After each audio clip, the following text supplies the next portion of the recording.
Yo, what is good, YouTube? It is your boy Make America Lit back with another NBA 2K24 video, and in today's video I have another episode of Rare Builds for you guys, as you can see on your screen.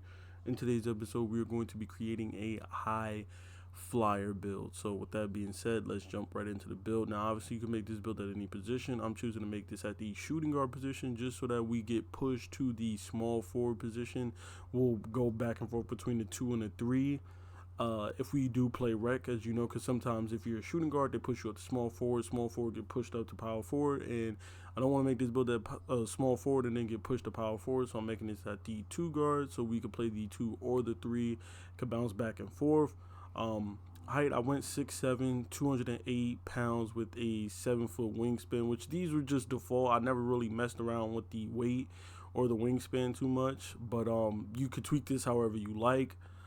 This is just what I went with. Moving on to the attributes, these are the attributes I went with: the 67 close shot, an 80 driving layup with a 97 driving dunk. Now I went with the 80 layup just because I wanted to make sure that I get some of these layup badges. Now we're not going to have them all on the Hall of Fame, but we are going to get some of them on Hall of Fame because of our driving dunk. So you know, badges like spin cycle, two-step, bunny, which you could get with layup or dunk, we will have because of our high driving dunk. But badges like float game and scooper, which are strictly tied to driving layup, we will only get on gold. But you know, gold is still suffice. You know, also make sure to put our strength up so we can get that silver fearless finisher, and then obviously the 97 driving dunk, which is needed for us to get that build name high flyer. Gotta have super high driving dunk. I went with a 97 instead of 99 because I just don't feel like the points that you're going to waste for Hall of Fame posterizer is just not really worth it. Gold posterizer suffice, especially when you're rocking Hall of Fame precision dunker. You could just use the dunk meter over and over. Not as good as it was in 23, but still pretty effective if you know how to time the meter and whatnot.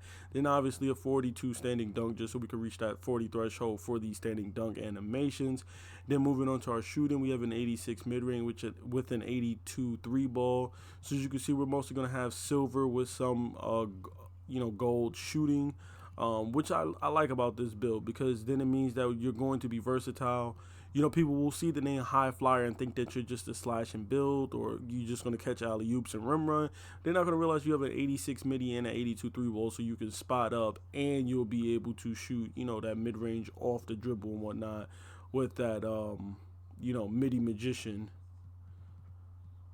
Looking for the badge right here. Yeah, right there. That gold midi magician that we unlock at 84 mid range.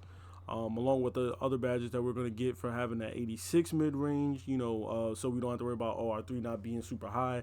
Then I tied it up with a 71 free throw. Now, ordinarily, I would tell you guys, hey, man, if you don't play rec, don't even worry about free throw. But in this case, you are going to be playing on a slashing build, and I always try to have some type of free throw if I'm going to be on a slashing dominant build. Now, obviously, this build can shoot and space the floor too, so you're not going to just be a one-dimensional build, but the selling point of this build is the slashing, the driving dunk, and the driving layup or whatever. So you want to have your free throw. You know, you're going to have gold whistle. As you can see right here, we're going to have gold whistle, so you want to make sure that, you know, you have adequate free throw, because you're going to be drawing fouls and whatnot. Moving on to the playmaking, just a 70 pass accuracy. Now, you know, we try to reach that 77 threshold. There's 3 thresholds I try to reach with passing. Is either 77, a 70, or a 60 at the absolute minimum if I'm on a big man build, and we're not on a big man build. So, I had to sacrifice the pass accuracy. I would like to get to a 77, but just didn't have the points, so we'll settle for a 70. You still have some decent passing badges with bronze dimer, relay passer, special delivery, and break starter. You can do what you need to do. You could throw down the outlet pass.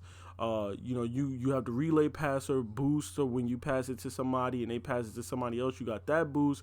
You got special delivery, so you can throw lobs, and then you also have bronze dimer, so people are getting some type of boost when you pass it to them, just so that they can shoot. So we reached the bare minimum for just being a decent, serviceable passer with that 70 pass accuracy, 85 ball handle. Now, usually with slashes, I know sometimes people don't really put ball handle on their build, and they just think that they're just going to catch and run and dunk, but that isn't always the case.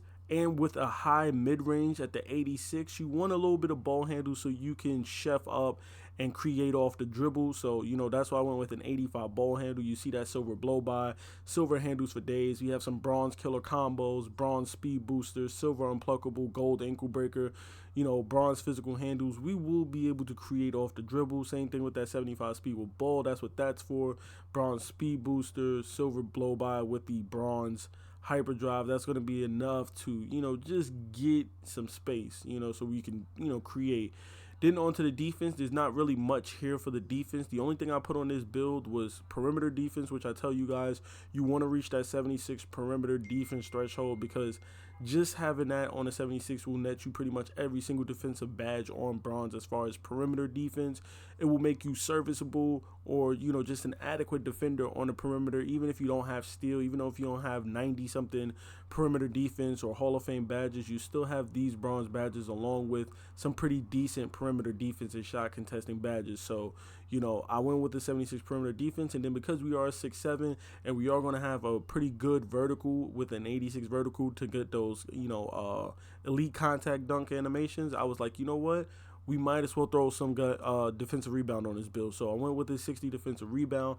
That 60 defensive rebound, paired with that 86 vertical means that you won't be going crazy, but you'll be jumping out the gym to get those boards. You're going to be jumping with big men who don't have an 86 vertical. So you'll be able to snag some boards here and there when you come down to help out your team. Now, the physicals isn't super amazing, because we had to compensate elsewhere in the build with the shooting, so we're not one dimensional, the playmaking, so that we can create for ourselves. We don't have to rely on teammates. So the physicals suffered a little bit, but we're still serviceable with a 77 speed and a 76 acceleration. We also have a 60 strength, mostly for fearless finisher, but also for bronze clamps. And then also you see we have bronze physical handles. We have that 86 vertical, like I said, so we can get those elite contact animations. But you also see that that's going to help us get gold posterizer, but more importantly, it's going to help us get Hall of Fame aerial wizard, which you can't be a high flyer and not have high levels of aerial wizard and posterizer. So and then finally we wrap the build up with that 93 stamina, which is going to come in clutch, because it's going to net us bronze workhorse, it's going to net us bronze 94 feet, and it's also going to net us silver handles for days, which is going to help with us creating our own offense and whatnot. So right there you see the shades of, we got Jalen Green, we got J.R. Smith, aka J.R. Swish, and then we also have Austin Reeves, which is weird because I don't think Austin Reeves is a high flyer at all. But there you have it. You see that we have built a high flyer. So there you have it. This is my high flyer build for NBA 2K24. It's been your boy Make America Lit. Please be sure to drop a like, comment, and subscribe for more NBA 2K24 content. And of course, more rare builds like this. I'm out, y'all. Peace.